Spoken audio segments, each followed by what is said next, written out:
Prime Minister Narendra Modi recently addressed his 1.4 billion citizens with a list of 7 major appeals.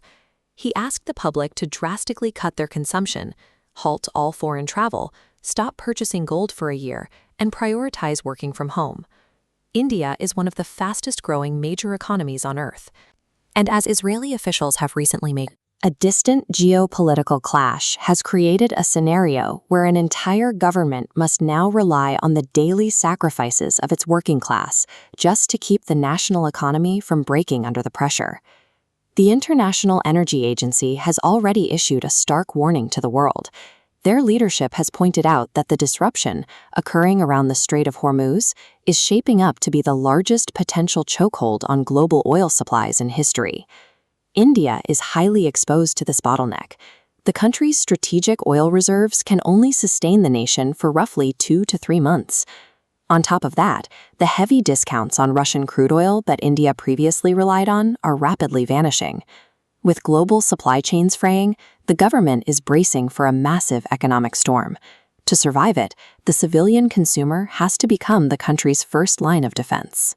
Nearly all the fuel powering India's domestic life has to physically pass through the Middle East before it reaches domestic refineries.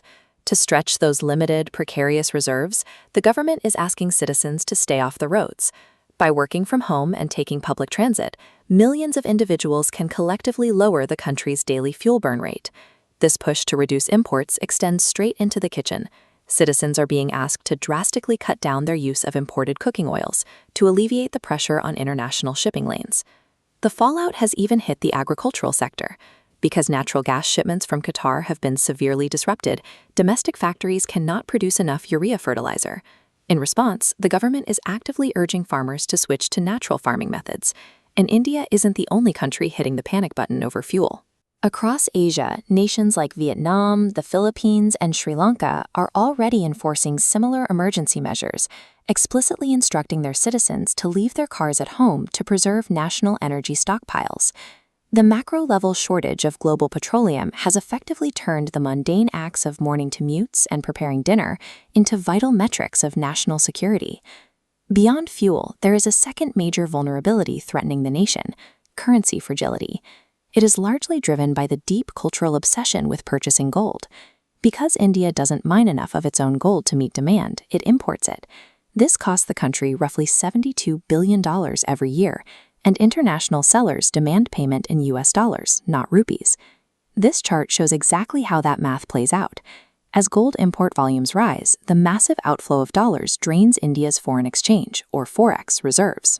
Paying out those dollars directly devalues the rupee, pushing it closer to 95 rupees for every 1 US dollar. To plug this massive currency bleed, the government has attached 2 more appeals: halt all foreign travel for a year, and buy Swadeshi, or local goods. Both actions keep wealth circulating inside the country instead of leaking outward. When millions of citizens choose to buy imported jewelry or take a vacation abroad, they actively weaken the nation's economic shield, leaving the country highly exposed to the Middle Eastern shockwave. Unsurprisingly, asking a massive population to halt its consumption has sparked fierce domestic blowback. Opposition leaders like Rahul Gandhi have publicly criticized the appeals.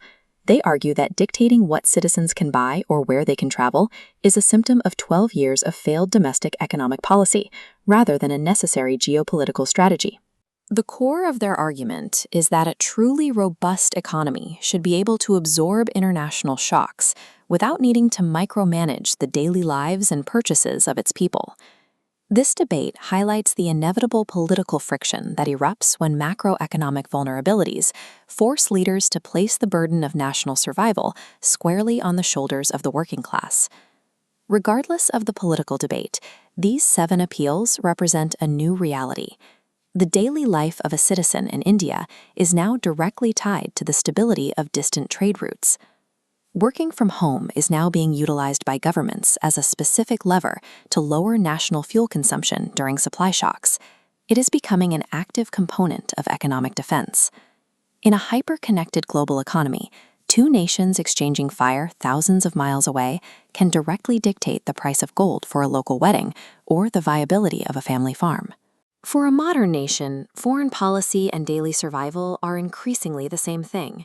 Geopolitical events, once discussed in war rooms, now find their way into your driveway, your kitchen, and even your savings account.